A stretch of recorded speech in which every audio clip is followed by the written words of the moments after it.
Assalamualaikum warahmatullahi wabarakatuh. Selamat malam, senang dan bahagia. Saya Emma Herja kembali menjumpai Anda dalam sebuah acara yang tentu saja menjadikan kita lebih semangat dengan inspirasi yang akan kita dapatkan. Mudah-mudahan setelah tayangan ini Anda nikmati, pasti ada sebuah tekad untuk mewujudkan sesuatu yang tadinya menjadi B, kemudian menjadi WOW, dan mungkin bisa spekta. Dan tentu saja di Rampak Inspirasi malam hari ini kita akan berbincang-bincang sejenak dengan Mas Joko. Mas Joko, malam hari ini sehat? Alhamdulillah, wa syukurillah, hari ini sehat selalu dan semangat lah. Asik, itu mau kita dengar. Semangat, muda, dan yang pasti kalau kita lihat dari physically, Mas Joko ini bukan main-main loh orangnya. Pengusaha, bidang properti iya, kemudian bidang makanan iya, bidang alat berat iya. Kok kayaknya nggak sinkron ya kalau kita ngomongin. Beliau juga ternyata pemilik dari Maco Cafe Eatery ini. Tuh kan, siapa yang nggak benar-benar nggak nyangka kalau memang dari alat berat, Mas kok bisa gitu. Pengen punya Maco Cafe Eatery ini, Mas. Iya. Ya, sebenarnya kan awalnya gini, Mbak. Saya pernah berbisnis, basisnya itu adalah spot-spot, artinya selalu memulai. Misalnya dari project A, nanti ganti lagi ini. Oh, ternyata kurang enjoy dan nggak nyambung. Kan makanya kan kalau bisnis itu sebenarnya menyambungkan titik ke titik. Nah, itu akhirnya itu pencariannya sudah sampai 10 tahunan lebih itu. Nah, jadi alat berat kok bisa ke properti, misalnya gitu-gitu. Oh, itu. Nah, kan kok nyambung nggak gitu. Nah, ternyata nyambung gitu. Kita dulu sempat menjadi kontraktor besar lah. Saya juga menjadi sekretaris namanya APAKSI, Asosiasi Pengusaha Alat Berat dan Konstruksi. Saya itu sekjen se-Provinsi Lampung. Iya, kalau dibanding dengan mochaccino atau cappuccino plus temanan sama french fries ya, alat berat loh. Iya. Nah, dari alat berat kan kita melihat bahwa kita itu punya alat berat kayak pemain lenong lah. Gitu. Pemain lenong, jadi kita bawa barang, kita ngangkatin alat untuk bekerja yang nanti selesai pekerjaan pulang lagi gitu. Ini kok nggak clearing lahan luas ya? Ya, clearing, stripping, terus untuk leveling, yang terasiring gitu-gitu. Pekerjaan kita banyak di kebun, Mbak, dan konstruksi tentunya, dermaga dan lain sebagainya. Nah, kalau Maco Eatery ini kan baru hadir di Bandar Lampung. Terus kalau kita lihat sih dengan posisi yang gini, hampir-hampir orang tuh kan kalau memilih satu tempat, apalagi tempat nongkrongnya anak-anak yang gen sekarang ini, kan senangnya di tempat yang protokol atau tempat-tempat mall semacam itu. Pemilihan di sini nih dengan arsitektur yang kata kita sih agak-agak istimewa ya, bisa foto-foto di sini. Kalau saya lihat sih kayaknya ya cocok lah dengan Mas Joko gitu, punya visi sebagai owner yang akan mewujudkan semuanya yang tadi dari sambung-sambungannya itu menjadi sebuah tempat yang menyenangkan gitu. Betul. Jadi kan sebenarnya basisnya Maco Cafe ini sebenarnya co-working space. Jadi di seluruh bisnis itu kemana sih meeting point kita? Kan selalu kan kita ke kafe itu awalnya itu. Jadi kalau dulu masih ke klub ya, klub sama karaoke itu enggak, akhirnya deal-dealnya enggak jadi itu, akhirnya cuma senang saja lah dengan kafe yang berbasis co-working space. Jadi nanti kan kita bisa mempertemukan beberapa pengusaha muda yang notabene dengan santai nikmat. Kan zaman sekarang sudah nggak zamannya lagi apa kerja itu serius, ini ternyata kerja itu perlu fresh. Memang itulah efek positif ya kalau kita bilang dari sisi COVID. Artinya kan dengan kondisi yang sekarang ini ternyata untuk dalam tanda petik menghasilkan uang itu ternyata nggak ini harus ternyata duduk-duduk di kafe minum kopi bisa menghasilkan uang. Terus kalau zaman dulu kan ya betul, Dan kami memberi kesempatan itu, Mbak, yang datang ke sini bisa kita edukasi. Jualan rumah itu fee-nya 10 juta loh. Bicara bisnis lah gitu, sambil Gitu. ngopi, sambil nyemil, Ya. bicara bisnis, tuh, baru WOW. Ya, betul. Ya. Mas Joko, kalau lihat situasi yang di sini kan atmosfernya kayak apa ya, sesuatu yang menjadi beda dengan gaya yang Mas Joko terapkan di sini gitu. Apa sih namanya ini? Ada pintu Jawa di situ, terus ada Ya. kayak unfinished di sana gitu. Ya, jadi kan apa namanya, orang itu bisa Industrial, merasa aman dengan polanya kan. Ada yang nuansa alam, oh kalau hijau itu ternyata nyaman di mata, nyaman di hati. Tapi begitu kita ke industrial itu, kita harus kokoh, kita harus serius. Nah gitu. Ya kalau kita ke areal atas itu sudah areal agak serius itu. Nah itulah ada filosofinya sebenarnya, Mbak. Jadi kalau itu ada gebyok itu sesungguhnya tidak bisa serta-merta kita itu masuk gitu. Ternyata untuk menjadi sukses itu kita juga santun lah. Begitu kita masuk ke kafe itu harus nunduk sebagian mestinya. Iya. Artinya kalau bahasa Jawanya kulon wun, permisi. Nah itulah filosofi gebyok tadi. Lebih kalau kaum muslim lebih tawadu dulu ya, Tawadu. baru masuk ke Ya, karena sesungguhnya akhlak itu lebih utama dari ilmu. Jadi akhlak dulu baru ilmu. Nah itu. Akhlak dulu baru ilmu. Nah itu. Kalau kita lihat sih makanan-makanan yang sudah dijual di hampir setiap kafe itu pasti ada, dan baristanya juga kayaknya tuh yang pindah-pindah gitu. Sebenarnya kalau di Maco ini yang istimewanya apa, Mas? Sehingga orang tuh jadi datang ke sini, gue mau cari makanan ini nih, minuman ini beda nih sama kafe-kafe yang lain gitu. Ya, betul. Sebenarnya kalau dari sisi makanan sih hampir sama ya, Mbak. Tapi kita kan mewarnai taste-nya, artinya itu dengan corak yang khas. Kita nggak mau setengah-setengah, artinya kalau memang kopi ya rasanya kopi kan. Ada yang kopi cuma terasa 40% kopi kan gitu. Nah, hal-hal yang seperti itu kita tekankan sambil berjalan, tetapi yang lebih lagi terasa lagi nyamannya setelah masuk ke lingkungannya gitu. Hawanya itu hawa semangat lah gitu. Spiritnya itu ada gitu. Mas, kan buat kafe seperti ini yang sederhana sekalipun pasti perlu modal, dan orang lebih cenderung untuk cari kapan sih break even point-nya untuk usaha-usaha kayak gini gitu. Target break even point-nya apa di tahun pertama atau di tahun kedua gitu. Pengen lebih cepat mengenalkan makanan-makanannya atau ambience di sini, atau kejar target nih, gue mesti balik modal cepet deh. Kalau pengusaha kan pengennya gitu. Cepet balik modal. Nah, kan sebenarnya kan tadi yang saya sampaikan itu, yang pertama di Maco ini basisnya adalah meeting point, tempatnya berkumpul pengusaha muda dan lain sebagainya. Kita sudah banyak edukasi di sini. Ada HIPI, Himpunan Pengusaha Pribumi Indonesia, terus ada Himpera, ada Kadin, ada BKSPPI. Nah, kalau cerita break even point, kalau kita mau cerita dari jualan kopi, pasti nggak akan break even point kan. Dan itu pun yang bukan saya tuju gitu.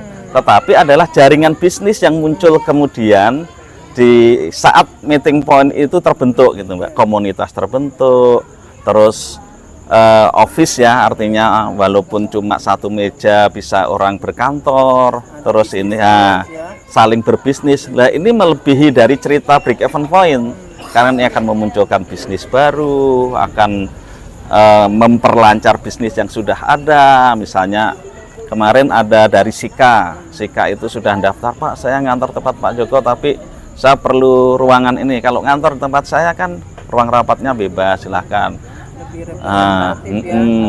Kita sudah ada resepsionisnya yang ngurus, terus bisa tempat surat, dan pokoknya ini menjadi meeting point lah yang insya Allah kalau cerita break even point, kalau saya cerita dari konstruksi saja dan bisnis itu terjalin 1 tahun aja selesai sebenarnya.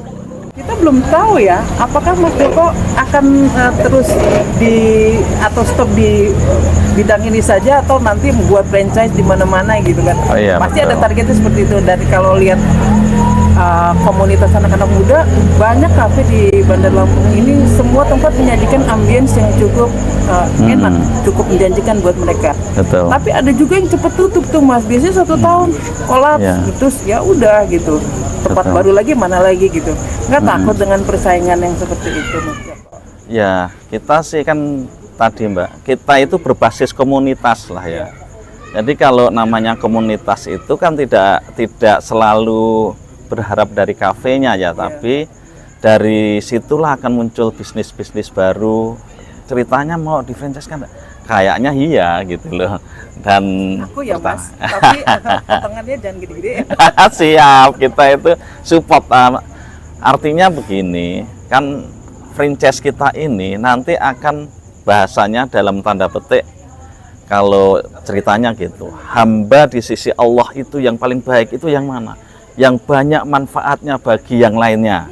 Nah, inilah yang kita tuju. Dan kita membuka kafe maco di mana lagi, tapi ingat basisnya komunitas lagi di situ. Ada proses edukasi, proses bisnis, dan masih banyak yang bisa dikembangkan dari komunitas yang sekarang lagi tren disukai anak muda ini, kafe. Itu kira-kira. Dengan anak muda mah nggak habis-habis Mas. Kalau udah dengan Betul. bisnis cepet tuh. Bisa Iya. apa enggak, nekatnya sih lebih kuat. Tapi kan kadang-kadang yang gen sekarang ini kan beda Iya. dengan gennya Mas Joko. Orang tuh lebih terpacu pada saat keras-kerasnya gitu.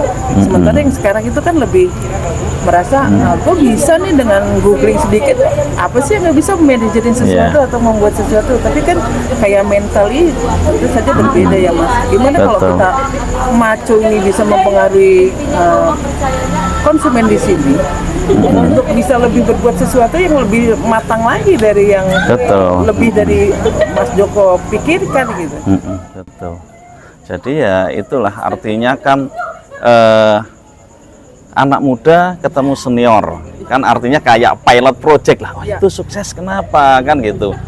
Kan zaman sekarang anak muda tengkurap dengan HP, maunya dapat duit dan kurang apalah ya, kurang gigih kalau orang dulu bilang ya. Spiritnya ya. Spiritnya ya. Tapi di balik itu mereka menguasai teknologi. Iya. Nah, inilah yang kita harus kawinkan, kita combine sehingga kolaborasi. Ya, antara oldies sama newbie ini. Ya, betul. Ini harus kita kolaborasikan. Jadi kalau cuma bahasa, cuma speaking, kan mereka kalau kita motivasi lewat omongan itu nggak kurang lah ya. Ya, kan gitu. Kalau ada dakwah itu bilhal, ada dakwah bilmal, ada dakwah bilisan. Lah ini bagiannya kolaborasi dari dakwah bilisan, bilhal, bilmal. Nah, iya. Tapi ya mudah-mudahan sih maco ini selain makanan dan minumannya, food and beverage di Provinsi Lampung ini yang lebih ngebawa kepada para UMKM Ya, juga ya. UMKM, UMKM bisa ya. kalau banyak makan-makan atau Betul. kopi disuplai dari masyarakat di mana gitu Ya. kan, harus kita ambil dari yang lokalan ya Mas. Betul, Ada betul. kopi-kopi dari Kolombia gitu kan enggak? Kopi kita udah cukup Nggak ada. banyak kan ya. Oh, dari Lampung udah luar Mas Joko biasa. senangnya minum apa kalau di maco? Nah, itulah yang lucunya itu. Saya Yang bilang nggak minum kopi Mas. Nah, ini Kopi justru kan gimana itulah. sih? Makanya ada yang ini. Jadi ada Bu Joko itu paling suka kopi. Iya. Nah, Pak Joko enggak. Pak Joko ini enggak, karena membingungkan. Bagi kami laki-laki itu kan kami suka susu. Kalau susu bikin nyenyak tidur katanya. Tuh. Sering nongkrong di Tampak Inspiration ini pasti nanti lama-lama suka ngopi karena nongkrongnya kan di sini terus.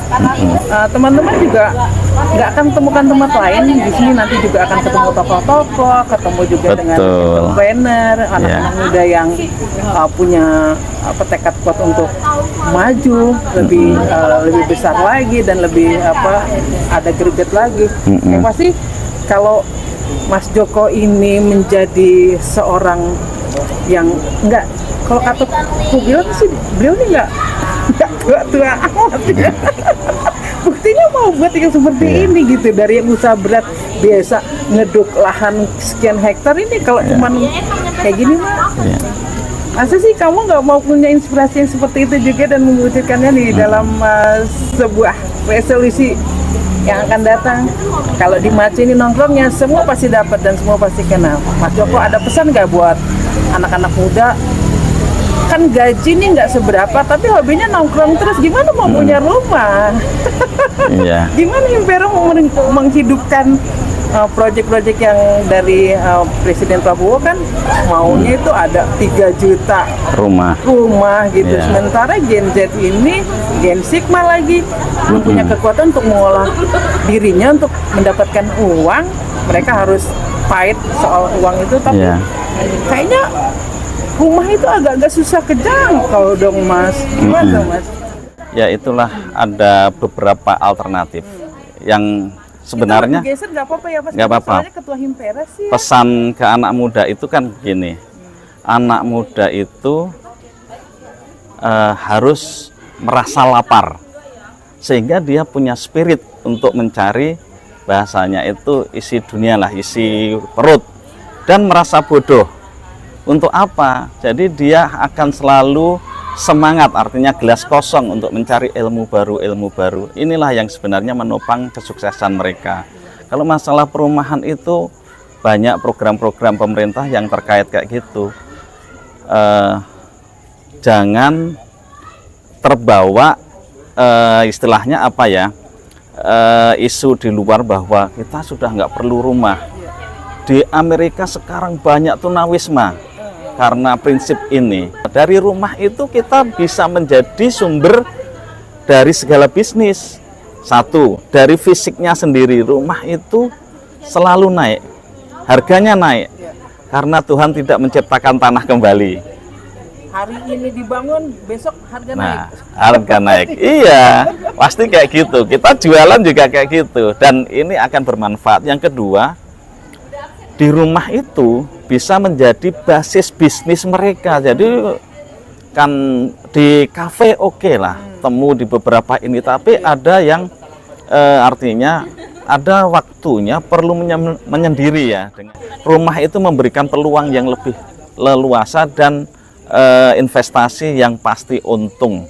Pemerintah telah menyiapkan misalnya satu namanya subsidi FLPP.